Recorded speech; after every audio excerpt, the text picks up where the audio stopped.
Standing next to me is a prototype fountain flow instrument,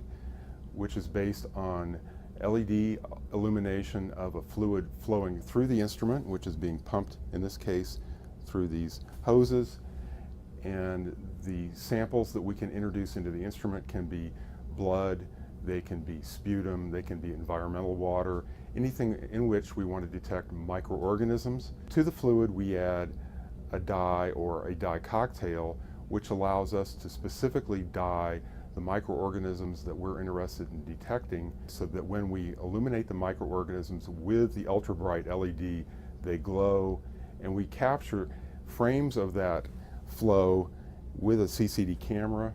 and we take a stream of video frames, count the number of glowing particles in the images, and then we can detect the number of particles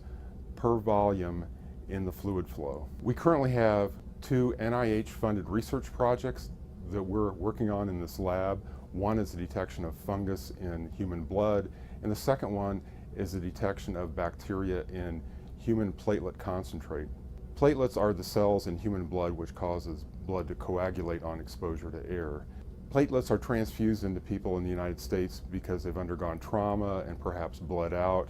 or people who are immunocompromised and whose bodies aren't producing platelets adequately on their own. Platelet contamination by bacteria is a significant problem and a quality control issue for regional and national blood centers. We're using the fountain flow technology to detect